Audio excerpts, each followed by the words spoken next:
Okay, so a similar situation is going to happen with a cylindrical shape. Let's draw a cylinder here.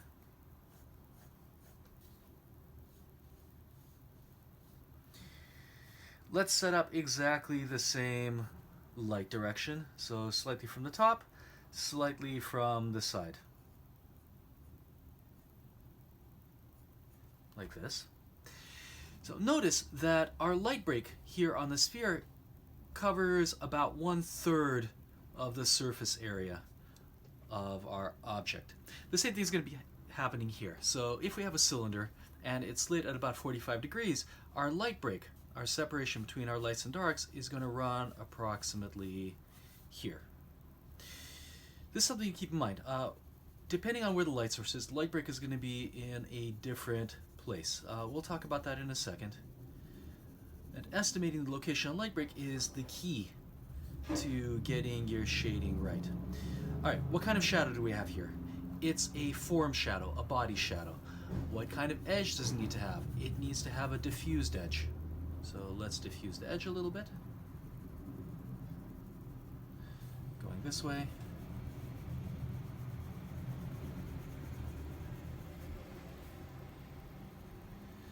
We're fuzzing the edge. Okay. It's a body shadow. What 3 properties does it need? It needs to have a fuzzy edge. Check. We got it. Now we need to get a core shadow.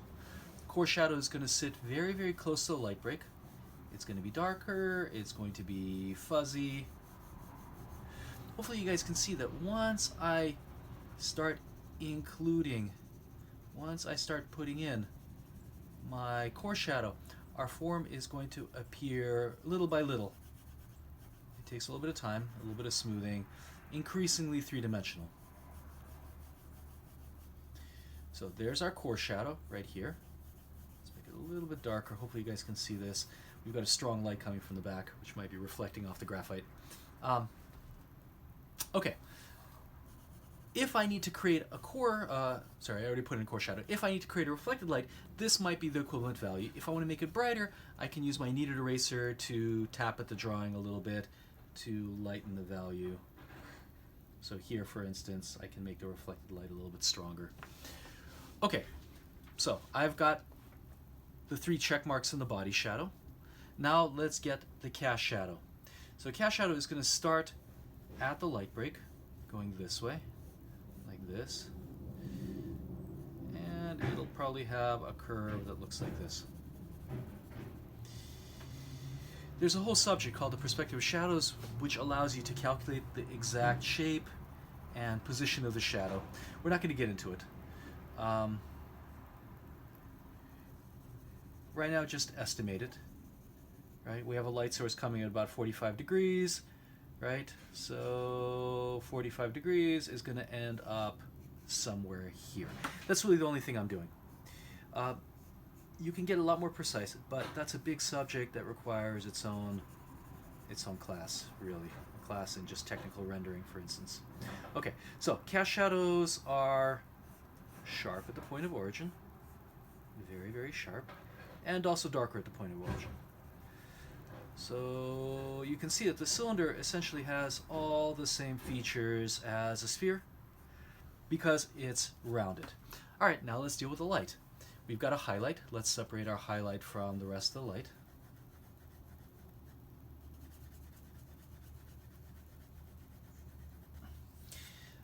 Here's our highlight right here. Let's get our fuzzy halftone. Let's get our lighter area.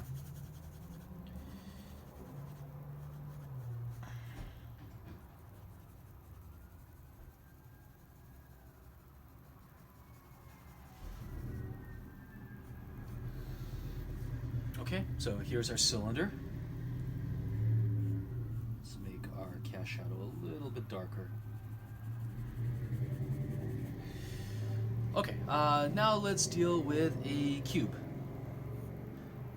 Now, because a cube has abrupt shifts in plane, you're not going to have the fuzzy edge, obviously. Let's adjust my angles a little bit. They're a little too extreme here.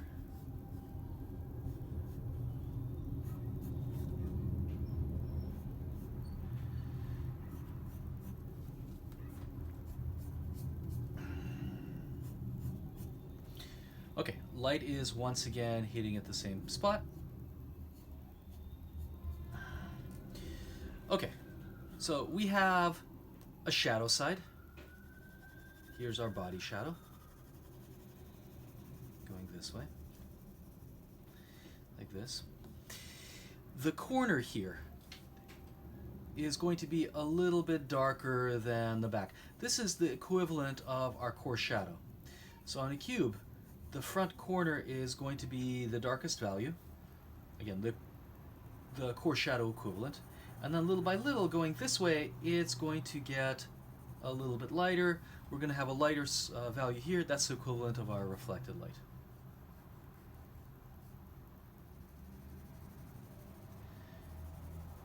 Going this way.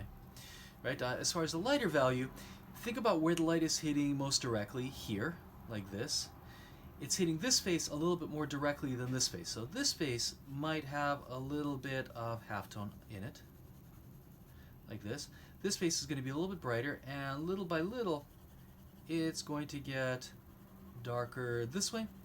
Not because the form is turning away, it's not, but because of something called light fall off. So this area is closer to the light source than this area. As a result, there's going to be a little tiny bit less light here than here. Now, this is something that is barely noticeable when you're dealing with a really small object like a cube. However, as an artist, I have to put it in. I have to emphasize the difference in order for the cube to appear realistic.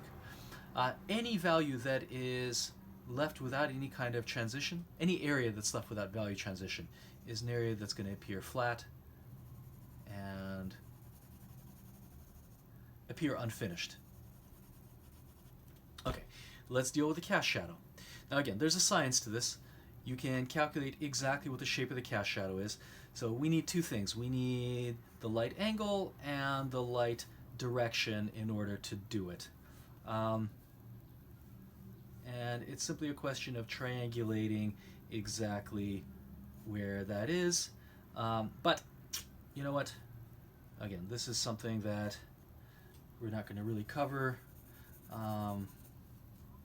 It's not a class in rendering exactly. So right now I'm just estimating the shape.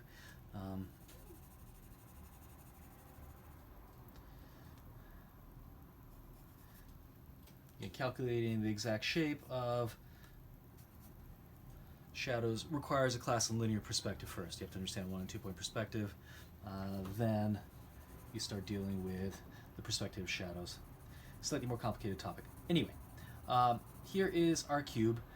Even though we're dealing with a square object, it still has all the properties we were talking about here, other than the fact that the edge here has an abrupt shift in value as opposed to a soft gradual transition as we see in both the sphere and the cylinder. Okay, so once we have a good understanding of how to shade our three basic forms, our spheres, our cylinders, our cubes, we can extrapolate it to more complex objects, because just about everything in nature breaks down into these three simple shapes. If you think about the human body, we're all composed of egg shapes, cylindrical shapes, cone shapes. There's certain parts of the body which are a little bit more cuboid. For instance, the elbows, the kneecaps, maybe certain angles of the head can be conceived as a cube. So we're going to start drawing more increasingly more complex objects in a second. But first we need to talk about how a light break changes depending on the angle and direction of the light source.